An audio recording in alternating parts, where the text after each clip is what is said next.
Halo, selamat datang kembali di channel United Identity, channelnya fans Manchester United yang selalu berpikir logis dan sistematis.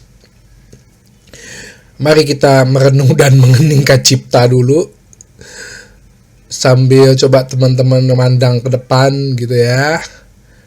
Cobalah tanyakan kepada rumput yang bergoyang.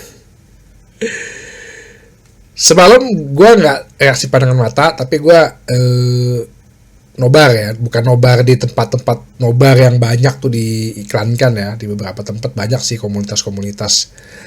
Gue nobar di coffee shop temen gue, ada di daerah Kebayoran Baru situ, yang fans Manchester United ada dua, gue sama salah satu temen gue, terus fans Tottenham cuma satu nggak salah, ya cuma satu orang.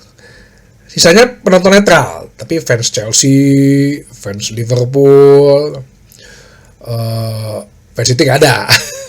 Generasi ini soalnya, generasi 90-an soalnya. Ada fans Arsenal, cuman dia netralnya ya begitu. Dia berharap dua-duanya kalah gitu, gak ada yang menang. Ya jadi gue nonton di situ, dan kita semua tahu lah hasilnya, bahwa ya piala ini tidak bisa kita ambil karena kita kalah dari Tottenham Hotspur 0-1. Cuman ya, kalau lu nonton pertandingannya, ya pasti lu bisa menyimpulkan bahwa kedua tim ini itu mainnya jelek banget. Bahkan kalau gue bilang Tottenham Hotspur tuh mainnya lebih jelek loh dari Manchester United. Ya Manchester United sih kalau dibandingin 3 pertandingan sebelumnya ya, pertandingan Liga ya, it's better dikit lah, lebih sedikit, bukan bagus, tapi lebih sedikit lebih baik dibandingin yang 3 pertandingan yang jelek juga tuh. Jadi jalannya game ya sebenarnya nggak menarik gitu. Yang satu cuma mengandalin bola-bola mati, set piece, yang satu putar-putar doang di yang merah nih. Tim kita cuma putar-putar passing-passing aja. Bahkan sampai Peter Drury ya tuh banyakan ketawanya tuh kalau ngebawain itu siaran gitu. Ini yang gue bilang bahwa ini sebenarnya sih dua-duanya sih nggak pantas sih main di Liga Champion. Kita kemarin terbiasa dengan menonton Inter Milan, ya Manchester City juga, PSG, bahkan Arsenal, bahkan Barcelona ya. Itu kan kita ngelihat suatu bentuk permainan gitu. Ini Tottenham Hotspurnya nggak tahu mainnya gaya apa, sistem apa. Si Manchester United bermain kayak bingung, tanpa arah. Gue waktu pas mau berangkat itu kan sejam sebelumnya, ya karena gue habis tidur dulu, terus jam 1 lah gue berangkat. Itu udah keluar line up. Terus begitu gue lihat, oke lah, ini mungkin maunya Ruben Amorim, kita serahkan aja. Gue mungkin tidak jadi tim mendang-mending atau kalak-kalok gitu ya, enggak deh. Di line up-nya sendiri pun gue yakin udah bikin khawatir. Kiper André Onana, oke ya pada saat itu. Apa emang harusnya si André Onana. Back tengahnya Leny Yoro, cakep, balik. Harry Maguire, oke. Luke Shaw, kenapa Luke Shaw dipaksakan bermain sebagai back tengah kiri?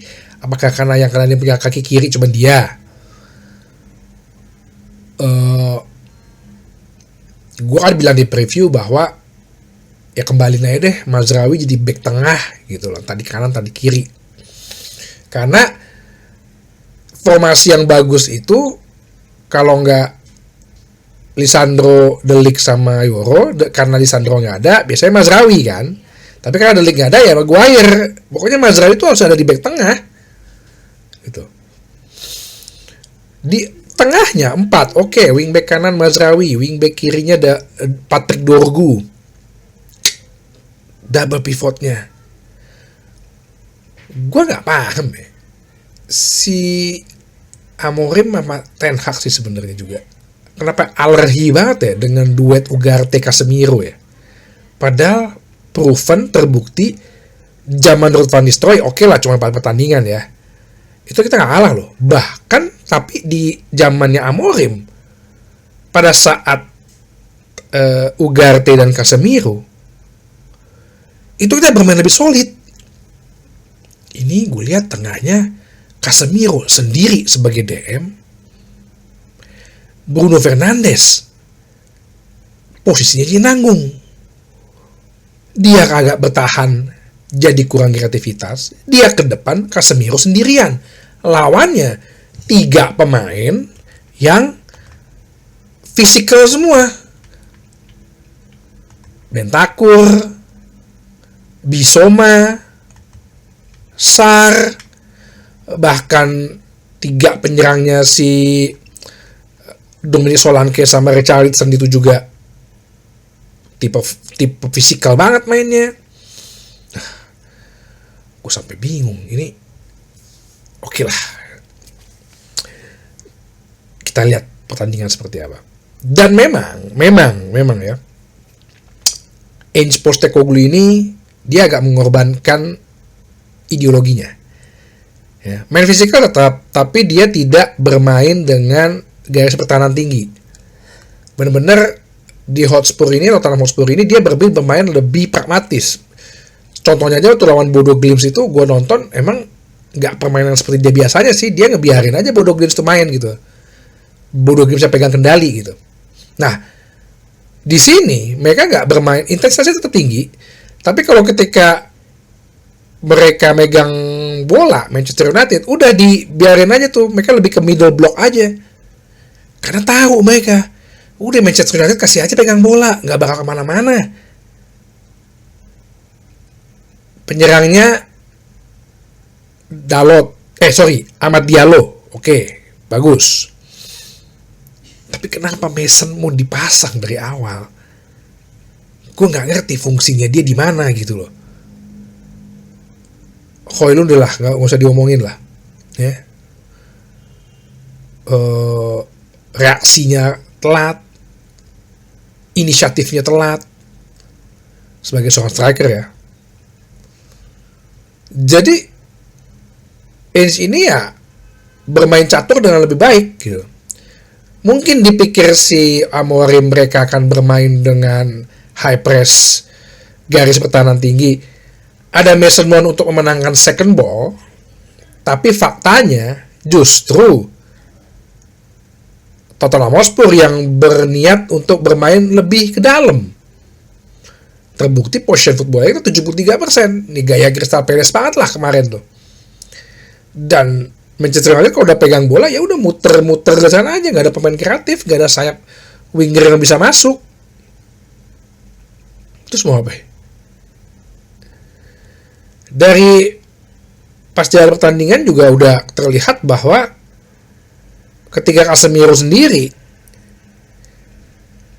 dia nggak bisa bantu pertahanan, ya, karena dia harus menjadi di tengah-tengah nih. Berapa kali tuh umpan-umpan crossing yang akhirnya membuahkan gol dari si Brennan Johnson, ya, itu udah kelihatan, wah nih crossingnya maut nih. Entah itu crossing yang melambung, crossing atas, crossing bawah, ini berbahaya nih. Kejadian lah di gol ke menit ke 42 ya. Ya gol aneh sih sebenarnya. Brennan Johnson yang nggak bisa pegang kendali, kena tangan Luke Shaw sebenarnya, mengarahnya ke arah gawang. Sebenarnya si Brennan Johnson cuma sedikit doang punya waktu dia untuk tipis gitu. Apakah itu salah Onana? kalau secara error gitu ya, secara error menurutku bukan, tapi itu gue bilang dari awal, kapasitasnya Onana emang begitu, emang di situ. Refleksnya kurang, jangkauannya pendek.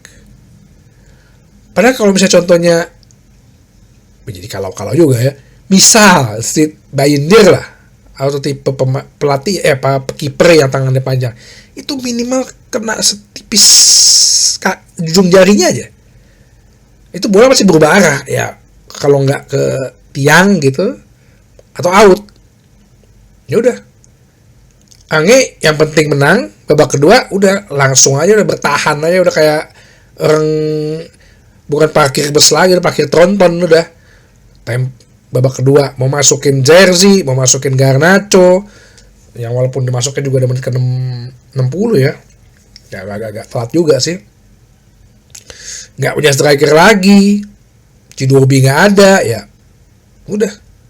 Akhirnya kita rasakanlah kita tanpa gelar gitu. Nah ini yang gue bingungkan juga terhadap Ruben Amorim. Gue sih masih percaya sama dia. Kemarin beritanya katanya dia sebelum final 14 jam di kantor. Jam 7 pagi udah datang untuk menganalisa mengenai Spurs. Kayaknya sih gue gak perlu lama-lama sih menganalisa seperti itu, Bang Ruben. Lu udah tahu Spurs itu mainnya fisikal. Kalau bermain fisikal seperti itu ya, kenapa lu numpuk banyak pemain yang tipenya tengah? Kenapa Bruno nggak lo dorong ke depan? Fisikal itu berarti seharusnya Casemiro nggak sendirian. Ugarte Casemiro tuh harusnya ada di situ. Kalau perlu Ugarte Casemiro Maino. Iya. Yang penting kita nggak kalah bersaing secara fisik. Ya, ini sih gua 37 tahun ya mendukung Manchester United. Ini titik terendah banget. Waktu gua dukung aja itu Manchester United masih, itu di zaman Sir Alex ya, awal-awal sebelum menang Piala FA itu dia tuh peringkat 12 dan kemudian 13. Ya. Dari zaman itu Liga masih Liga 1 Inggris ya. Ya sama lah, 20 klub juga lah. Masih peringkat 12-13 gitu. Nah, gue sih melihat bahwa perombakan besar-besaran sih harusnya dilakukan ya. Ya Ruben Amorim sih bilang dalam press conference-nya, ya kalau fans, kalau direksi pengen gue nggak mau di nggak mau lagi di pelatih ya, pecat gue nggak akan mengundurkan diri, gue tidak akan minta pesangon katanya, gue tidak akan minta kompensasi, gue dipecat hari itu juga atau besoknya gue pergi, udah gue nggak akan ngomongin kompensasi, nggak ada, gue nggak perlu. Nah, jadi lu jangan gak usah misu-misu pecat-pecat, men, dia dipecat besok, City ngambil dia loh, yakin gue banget. Minimal dia setahun depan lah gitu. Nah, dia pasti akan ada pekerjaan lain kok, entah AC Milan gitu, ke Juventus, pasti. Gue sih lihat ya, perombakan besar harus terjadi dari game ini, dari satu musim ini. Yang gue pertahankan mungkin ya, itu cuma 5 orang selain pemain akademi ya, Hamas, Frederiksen gitu-gitu tuh ya. Pemain seniornya including Maino tuh itu kan senior. Yang dipertahankan paling cuma Amat, Yoro, Dorgu karena masih baru 3 bulan dan menurut gue dia punya potensi. Lisandro Martinez, ya lah mungkin Joshua Zerzi masih bisa gue masukin lah karena dia main cedera kan. Itu aja sih, sisanya semua buang itu semua tuh, buang, bener. Ya Mazraoui masih oke lah,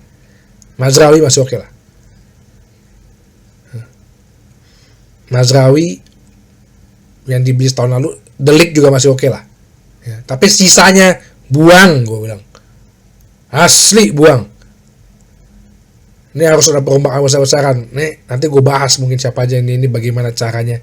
Tapi ya ke depan sih, di musim depan sih kita ini ya nggak ada ikut kompetisi Eropa. Tapi gua dan para fans pasti akan menuntut justru malah lebih. Yaitu apa? Konsistensi di liga. Udah kadang-kadang cuma fokusnya di liga. Nggak usah mikirin Piala FA, nggak usah mikirin Carabao Cup. Di liga, week in week out, tiap minggu kita konsisten aja. Ya, maksudnya juga nggak mungkin, pasti ada penurunan. Minimal dalam 10 pertandingan hanya boleh 1 kali kalah. Nggak boleh lebih dari 1 kali kalah. Kalau imbang masih oke lah, tapi kalah itu minimal hanya 1 kali musim depan. Ya, dengan catatan perombakan besar-besaran. Kita nggak punya duit loh. Kamu Liga Champion, kita nggak punya duit loh. Ya, salah satunya yang bisa bikin fans sampai akhir musim ini sih, menurut gua, lo cepat-cepat umumin Matheus Cunha deh. Matheus Cunha lo umumin, terus lo menang lawan Aston Villa. Ya, kalau mau senengin yang di Indonesia, ya tapi nggak ke Indonesia sih ya, ke Malaysia. Datang nih lo semua lengkap ke melawan ASEAN All Star. Oke, jadi itu aja. Kita tanpa gelar musim ini. Sampai ketemu lagi di bahasan berikutnya di channel United Identity, channelnya fans Manchester United yang selalu berpikir logis dan sistematis. Terima kasih.